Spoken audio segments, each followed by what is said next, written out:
2절에서 19절까지 말씀입니다. 신약성경 381쪽에 있습니다.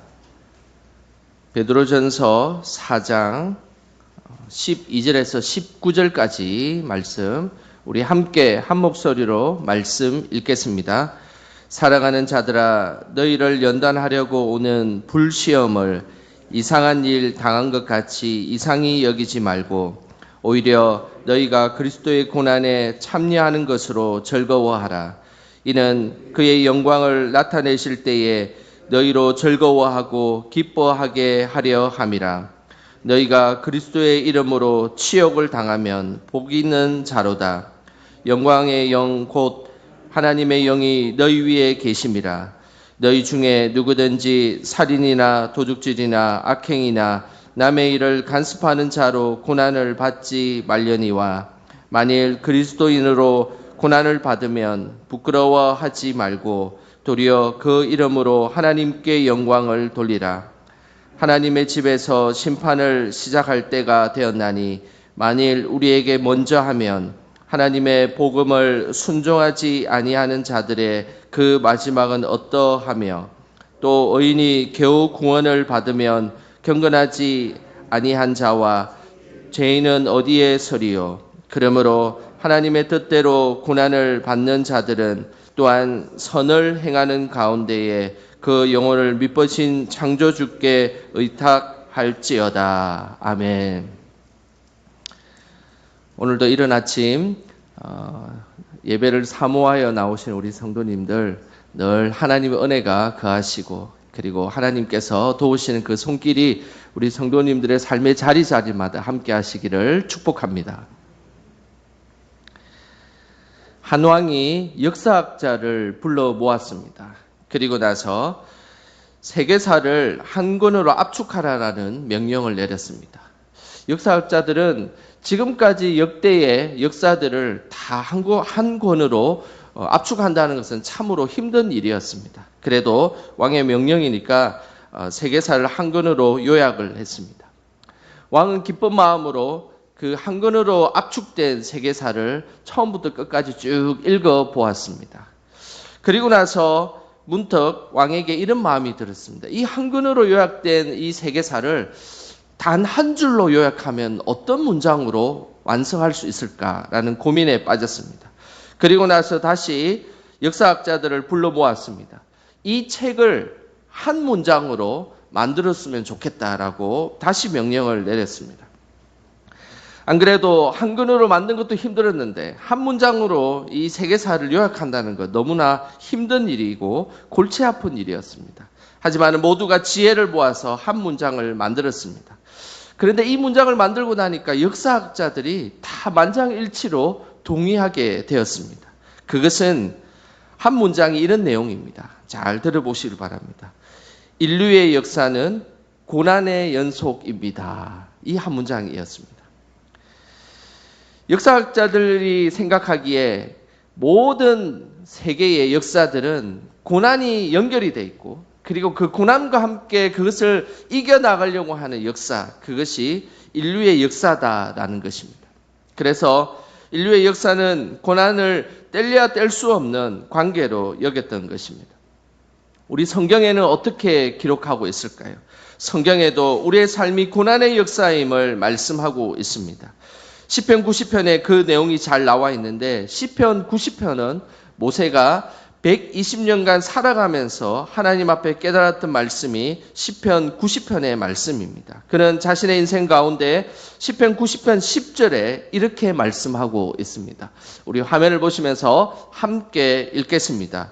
우리의 연수가 70이요 강건하면 80이라도 그 연수의 자랑은 수고와 슬픔뿐이요 신속히 가니 우리가 날아가나이다.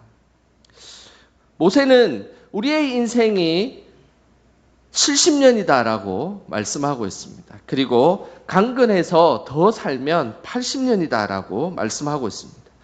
그런데 문제는 그 연수의 자랑을 통해서 우리의 삶을 뒤돌아보면 70년, 80년, 90년, 100년이라는 긴 인생의 삶을 돌아보니까 살아온 삶을 자랑하면 오히려 자랑할 것은 수고와 슬픔뿐이다라고 말씀하고 있습니다. 여기에서 수고와 슬픔이 무엇을 의미하겠습니까? 그것은 바로 고난입니다. 80년이라는 인생을 살면서 자신의 인생은 고난밖에 없다라고 고백하고 있는 것입니다. 이처럼 우리의 인생의 가운데 과연 고난이 없이 살아갈 수 있는 인생이 누가 있을까? 그리고 우리는 그 고난에 대해서 매우 중요하게 생각하고 그 고난을 믿음 안에서 헤쳐나가는 것, 이것이 믿음의 모습인 것입니다. 오늘 본문에도 우리 인생에 있어서 중요한 고난에 대해서 말씀하고 있습니다. 그런데 오늘 이 본문에는 고난의 두 종류에 대해서 말씀하고 있습니다. 그 첫 번째 종류는 나의 잘못으로 받는 고난입니다. 우리에게 나의 잘못으로 내 스스로의 어떤 행동의 결과로 받는 고난이 있다고 말씀하고 있습니다. 그리고 또 하나는 그리스도인으로서 받는 고난을 말씀하고 있습니다.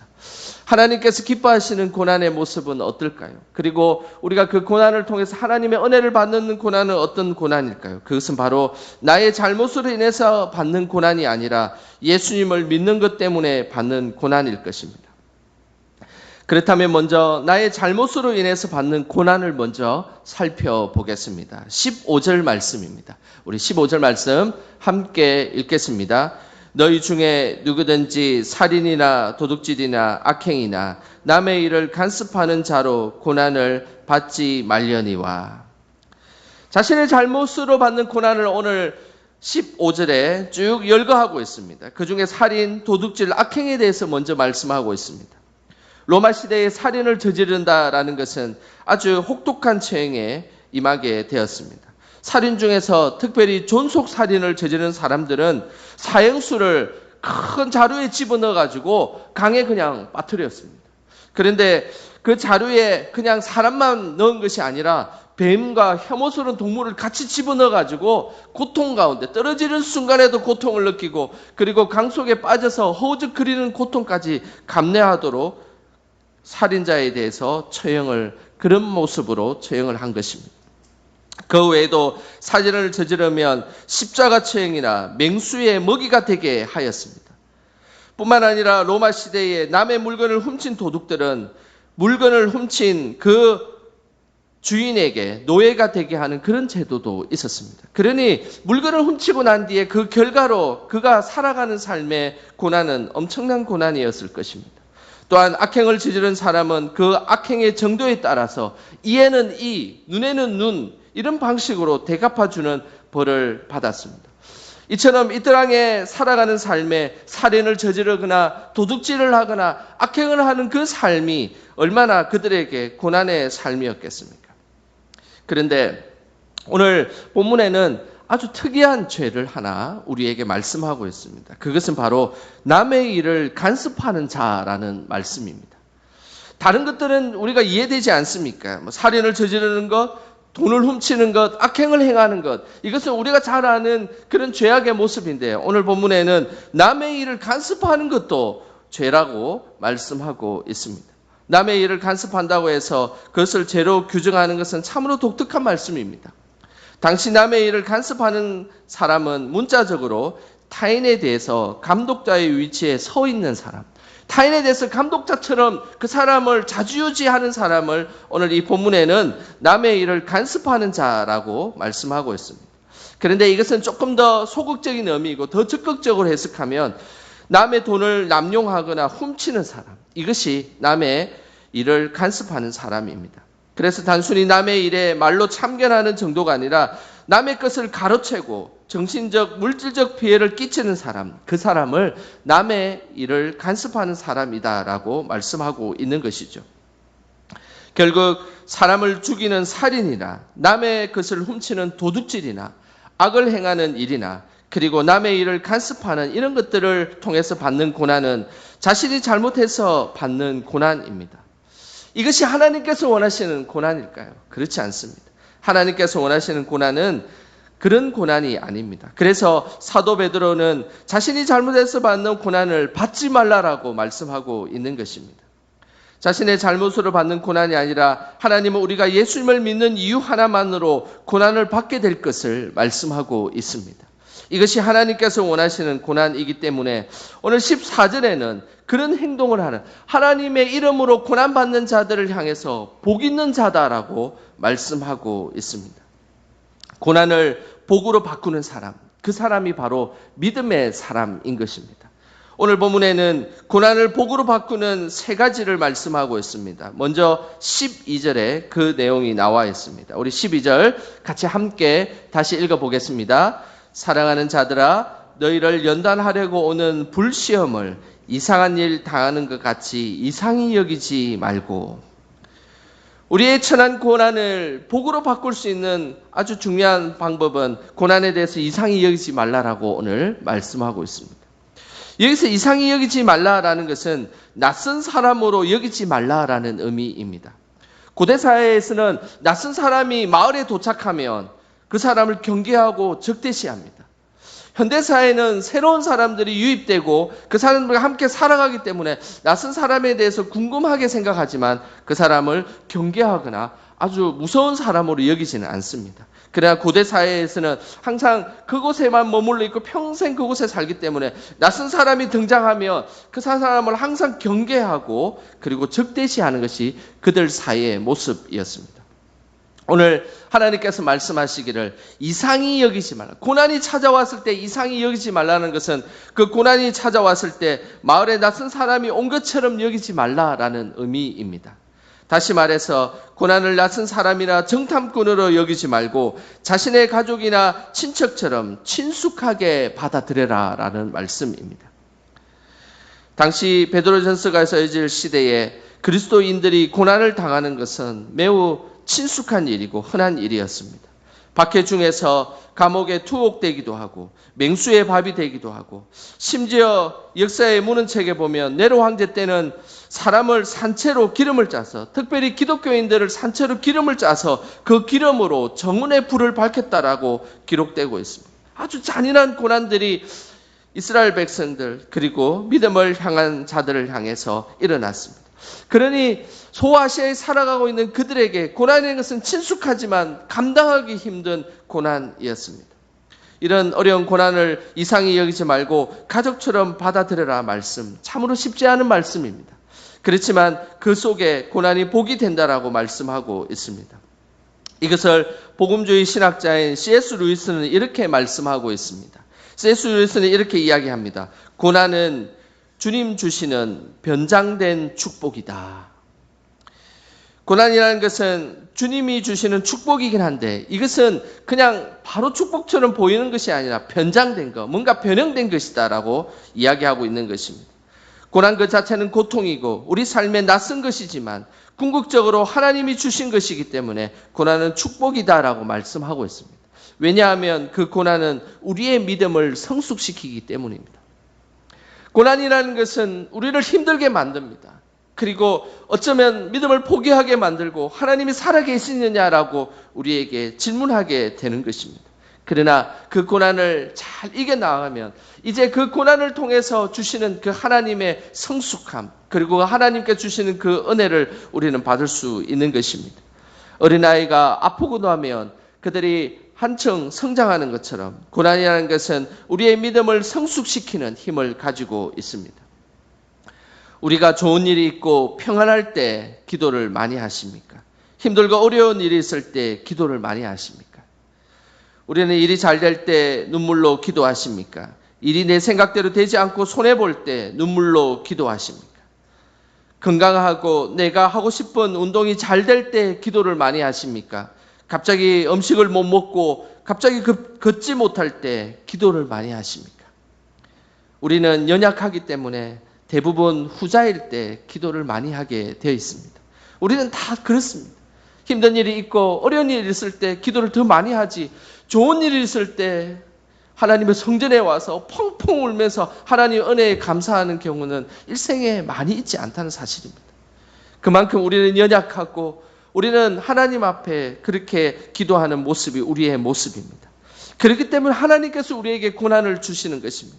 하나님께서 그 고난을 줌을 통하여서 우리가 다시 한 번 더 그 믿음을 통하여서 성숙하게 나아가고 그리고 하나님께 영광 돌리기를 원하시는 것, 그것이 하나님께서 우리에게 고난을 주시는 이유인 것입니다. 우리는 고난을 당할 때 우리의 믿음이 가장 빛나는 시간임을 기억하셔야 합니다. 그래서 사도 베드로는 오늘 이렇게 말씀하고 있습니다. 14절입니다. 14절 같이 함께 읽어보겠습니다. 너희가 그리스도의 이름으로 치욕을 당하면 복이 있는 자로다. 영광의 영 곧 하나님의 영이 너희 위에 계심이라. 고난을 인해서 치욕을 당하고 그리고 그 고난을 인하여서 어려움을 당하면 복 있는 사람이다 라고 이야기하면서 오늘 그 뒤에 말씀에 말씀하시기를 그 고난의 순간에 하나님의 영이 그 위에 머물게 된다라고 말씀하고 있습니다. 이게 뭘 의미하겠습니까? 고난의 순간에 하나님을 붙잡고 기도하고 그 고난의 순간에 더 말씀을 사모하려고 노력하고 그 고난의 순간에 그 예배를 통하여서 하나님의 은혜를 구하는 그 순간이 바로 하나님의 영이 그곳에 머무는 시간이라는 것입니다. 그리고 그 자리가 바로 축복의 자리가 된다는 것입니다.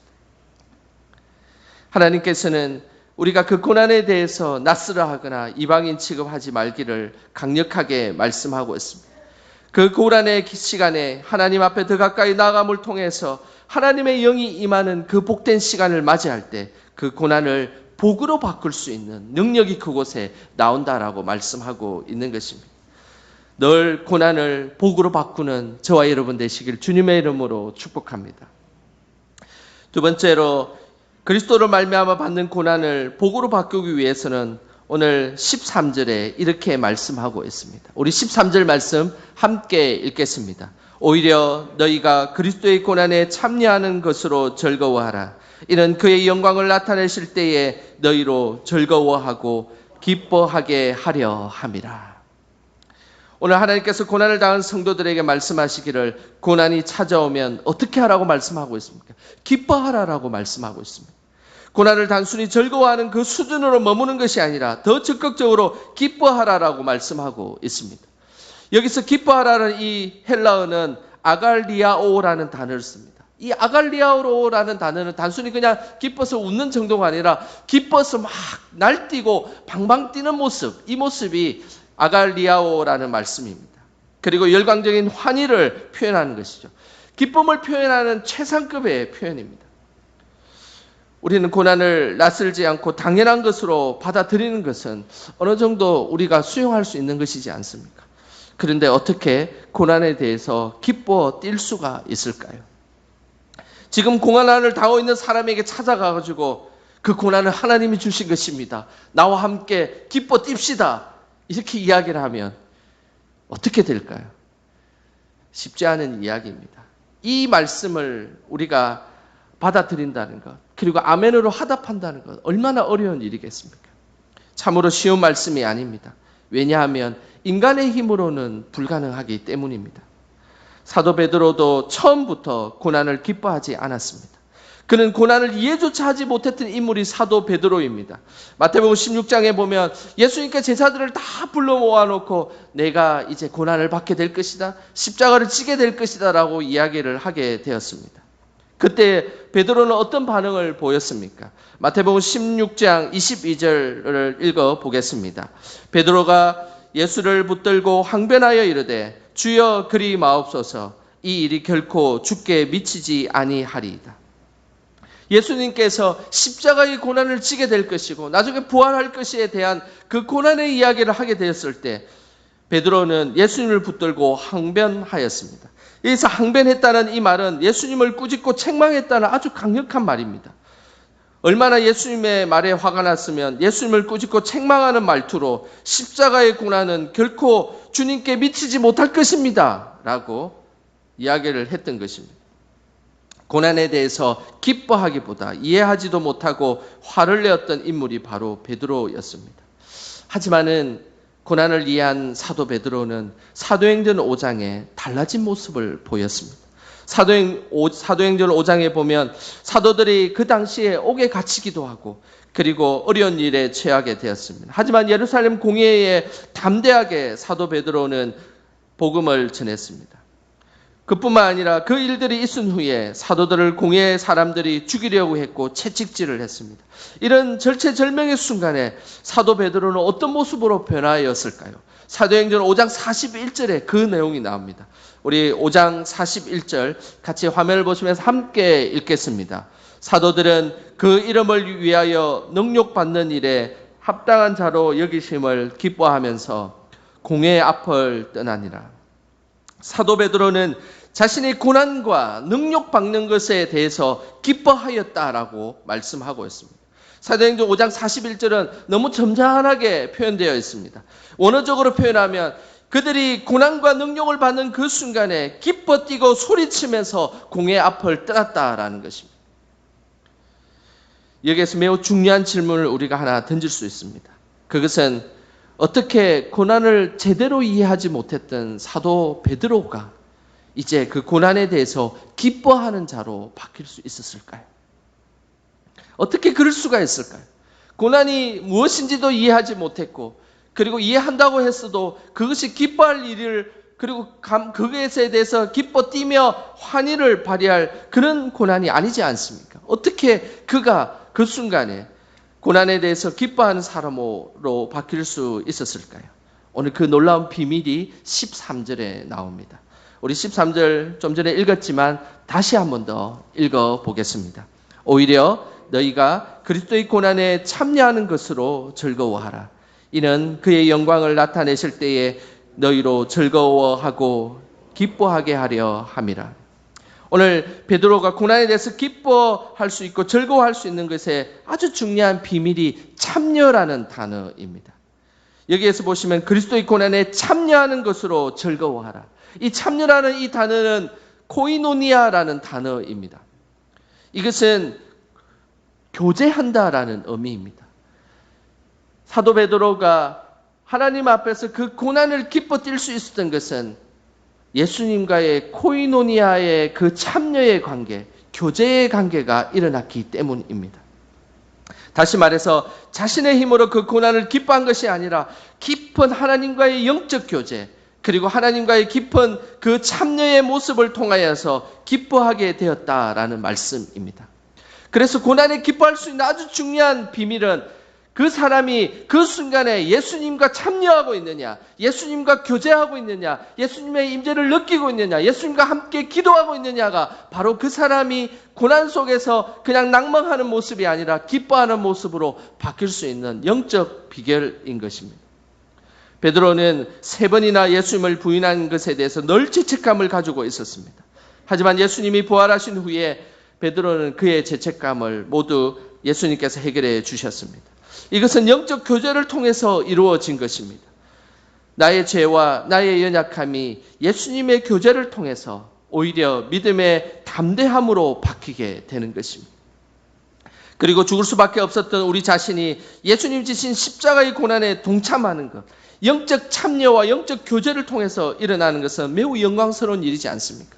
죽을 수밖에 없는 우리를 십자가를 통하여서 구원하셨던 그 십자가의 고난을 이제 내가 지금 현재 이 고난이 그 십자가의 고난과 교제가 일어나고 참여가 일어남을 통하여서 내가 그 하나님의 영광스러운 자리에 함께하고 있구나. 비록 나이가 힘들고 어려운 고난이지만 그 예수님께서 당하셨던 그 고난의 십자가에 내가 조금이라도 참여하고 있구나라는 것을 깨닫게 될 때 우리는 그곳에서 그 고난에 대해서 기뻐할 수 있다라고 말씀하고 있는 것입니다. 고난 속에 찾아온 깊은 예수님과의 영적 교제를 통해서 인간의 근원적인 죄의 문제와 그리고 십자가를 지고 있다는 거룩한 사명을 깨닫게 되는 것입니다. 그때 우리는 고난 속에서도 기뻐할 수 있습니다.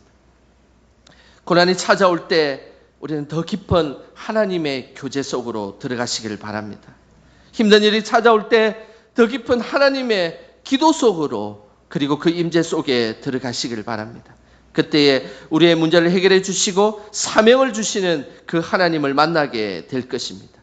그러면 우리에게 세상이 줄 수 없는 그 하나님의 기쁨으로 우리를 안내해 주실 것입니다. 이것이 고난을 복으로 바꿀 수 있는 비결인 것입니다. 마지막으로 그리스도를 말미암아 고난을 복으로 바꿀 수 있는 고난에 대해서 오늘 그 마지막 이야기를 16절에 이렇게 말씀하고 있습니다. 우리 16절 같이 함께 읽어보겠습니다. 만일 그리스도인으로 고난을 받으면 부끄러워하지 말고 도리어 그 이름으로 하나님께 영광을 돌리라. 고난이 찾아왔을 때 우리는 부끄러워하지 말아야 합니다. 당시 세상 사람들은 고난을 실패로 생각했습니다. 그러니 고난당하는 것은 수치요, 그리고 부끄러운 일로 생각했습니다. 하지만 믿음의 사람에게 그리스도로 인한 고난은 실패가 아니라 영광입니다. 그래서 부끄러워하지 말아야 합니다. 예수님을 믿고 교회를 다니는 것을 부끄러워하는 것은 신앙인의 모습이 아닙니다. 그리고 그것은 성격적인 문제가 아닙니다. 예수님을 믿는 것을 부끄러워하는 사람은 개인과 교회를 부끄러워하는 것이 아니라 바로 예수님을 부끄러워하는 것이기 때문입니다. 이 사실에 대해서 예수님은 분명하게 말씀하셨습니다. 마가복음 8장 38절 말씀입니다. 우리 같이 화면을 보시면서 마가복음 8장 38절 읽어보겠습니다. 누구든지 이 엄난하고 죄 많은 세대에서 나와 내 말을 부끄러워하면 인자도 아버지의 영광으로 거룩한 천사들과 함께 올 때에 그 사람을 부끄러워하리라. 엄난하고 죄 많은 세대일수록 예수님을 말한다는 것, 하나님의 말씀을 말한다는 것, 그것이 부끄럽게 느껴진다는 것입니다. 엄난은 세상의 욕망을 부추기는 말입니다. 세상의 욕망에 사로잡혀 있는 곳에서 예수님의 이야기를 하고 하나님의 이야기를 한다는 것, 그것은 무시당하기 쉽습니다. 또 죄 많은 세대를 살아갈수록 예수님에 대해서 이야기하고 하나님의 말씀을 이야기한다는 것, 그 사람을 이상한 사람으로 취급받을 수 있습니다. 이런 엄난하고 죄 많은 세대는 예수님을 믿는 것을 부끄러워하게 만듭니다. 그리고 하나님의 말씀을 세상의 하찮은 지식으로 느끼게 만드는, 그것이 엄난하고 죄 많은 세대의 모습입니다. 그때 우리는 기억해야 됩니다. 만약에 그 순간에 우리가 하나님의 말씀을 부끄러워하고 그리고 예수님을 부끄러워한다면 하나님도 예수님도 성령님도 우리를 부끄럽게 여긴다라고 말씀하고 있는 것입니다. 반대로 하나님은 우리가 예수님을 자랑스럽게 생각하고 하나님의 말씀이 세상의 어떤 진리보다 더 참된 진리라고 이야기한다면 그 사람을 오히려 재림 때에 우리를 보고 자랑스러워할 것이다 라고 말씀하고 있습니다. 히틀러 정권 때 독일 사람들이 유태인을 멸시하기 위해서 가슴에 노란색 별을 달고 다니라고 이야기를 했습니다. 근데 유태인들은 오히려 그 별을 자원해서 달고 다녔습니다. 독일인들이 무서워서가 아니라 자신이 유태인이라는 것이 자랑스러웠기 때문입니다. 그들은 고난을 당하고 그리고 수용소에서 잡혀서 어려움을 당했지만 그러나 그들은 주저하지 않고 노란 별을 달고 있었습니다. 유태인들의 부모들은 어린아이들에게 노란 별을 달아주면서 이렇게 이야기했습니다. 너는 자랑스러운 유태인이다. 그리고 너는 하나님의 자녀임을 잊지 말아라고 이야기를 했습니다. 많은 손해를 보고 멸시를 당하고 죽임을 당해도 그들은 자신이 유대인임을 자랑스럽게 생각했습니다. 이것이 힘도 없고 나라도 없이 1800년이라는 긴 세월 동안 민족을 잃지 않았던 힘의 근원이 되었습니다. 한때 코로나가 심해졌을 때 교회는 갔다 왔는지 기독교에 있는지 묻는 설문지가 있었습니다. 아마 설문지를 했던 사람 중에 그것을 기억하는 사람이 있을 겁니다. 그리고 또한 어떤 기업에는 면접을 할 때 심지어 교회를 다니느냐라고 물어본 적이 있었습니다. 우리는 기억해야 합니다. 눈에 보이는 순간의 이익을 위해서 영원한 축복을 잊어버리는 일은 없어야 되는 것입니다. 하나님은 오늘 이렇게 말씀하십니다. 나를 존중히 여기는 자를 내가 존중히 여기고 나를 멸시하는 자를 내가 경멸하리라. 늘 하나님을 존중하며 하나님을 자랑스럽게 여기시기를 소망합니다. 일본 기독교는 우리나라보다 300년 더 빨리 들어왔습니다. 1550년 포르투갈의 합의 선교사에 의해서 일본에 복음이 전해지게 되었습니다. 하지만 일본인들은 기독교를 서양 종교라는 이유로 박해하기 시작했습니다. 그 박해는 상상을 초월할 정도였습니다. 당시 요소순한 일본의 전국을 통일한 도요토미 히데요시는 일본 기독교를 용납하지 않았습니다. 그들은 정권을 반대하는 세력으로 생각했습니다. 그래서 기독교인들을 죽이려는 마음을 먹었습니다. 그때 당시 일본 기독교의 상징이었던 기리시단 기독교인들이 있었습니다. 총 26명의 기독교인이었는데 그들을 모조리 잡아서 처형하기로 결정했습니다. 먼저 형벌로 그들의 양쪽 귀를 잘랐습니다. 그리고 도쿄에서 나카사키까지 1000km나 되는 그 길을 한 달 동안 걸어가게 했습니다. 눈보라가 매섭게 내리치는 그곳에 한 걸음 한 걸음 걸어가게 하였습니다. 그리고 1597년 2월 5일 니시자카 언덕에서 26명은 십자가의 처형으로 목숨을 잃게 되었습니다. 그때의 그 모습을 본 한 작가가 그림을 그린 모습이 있고 그 그림이 있습니다. 그 그림을 한번 보도록 하겠습니다. 그때 순교를 향해서 갔던 그 모습을 그림을 그렸습니다. 이 그림은 나가이 티가시 기념관에 걸려있는 그림입니다. 이 그림을 자세히 보면 그때 순교했던 26명의 마음이 어떤 마음으로 순교를 했는지를 우리에게 보여주고 있습니다. 아이들과 부모들이 십자가를 향해 걸어가고 있고 높은 태양이 그를 쳐다보고 있습니다. 그리고 맨 위에 있는 한 아이가 하늘을 향해서 기뻐하며 십자가의 언덕을 뛰어 올라가고 있는 장면입니다. 그들은 예수님을 믿는 것에 대해서 부끄러워하지 않았습니다. 이상히 여기지도 않았습니다. 그리고 그들은 기뻐하였습니다. 26명의 기독교인들은 십자가에 매달려 손과 발과 목이 묶여서 처참하게 죽었습니다. 그때 어떤 기독교 소년은 심지어 내 십자가가 어디 있지요? 라고 당당하게 물었다고 합니다. 그들은 이슬처럼 사라졌지만 그러나 하나님은 그들을 기억하고 계시고 그리고 그들을 자랑스럽게 생각하고 계신다는 사실을 우리는 기억해야 된다는 것입니다. 이 땅을 살아가는 우리들의 모습은 어떠해야 할까요? 고난은 우리의 힘으로 감당하는 것이 아닙니다. 예수님의 그 깊은 교제를 통하여서 우리는 기꺼이 감당할 수 있습니다. 왜냐하면 우리를 위해서 지셨던 그 십자가의 그 조그만한 흔적이라도 우리가 조금이라도 모퉁이라도 감당할 수 있는 것이 우리가 예수님을 믿기 때문에 받는 고난이기 때문입니다. 예수님을 믿고 따를 때 우리는 고난에 대해서 이상하게 여기지 말아야 합니다. 그리고 기쁨으로 받아들이고 부끄러워하지 않아야 합니다. 오늘 살아가는 우리도 예수님 앞에서 예수님처럼 고난을 영광으로 바꾸셨던 그 모습처럼 우리도 고난을 영광으로 바꾸고 그 슬픔을 기쁨으로 바꾸며 살아가기를 주님의 이름으로 축원합니다. 기도하겠습니다. 하나님 아버지, 연약한 우리를 고난 중에서도 이길 수 있는 믿음을 허락해 주셔서 감사드립니다. 고난에 대해서 회피하거나 도망가는 저희들이 아니라 그 고난을 받아들이고 기뻐하고 부끄러워하지 않는 우리가 될 수 있도록 인도하여 주옵소서. 예수님과의 깊은 믿음의 교제를 통해서 우리에게 당면한 문제들을 이기고 헤쳐나갈 수 있도록 도와주시고 늘 그곳에서 힘과 용기를 얻게 하여 주시옵소서. 예수님의 이름으로 기도드립니다. 아멘.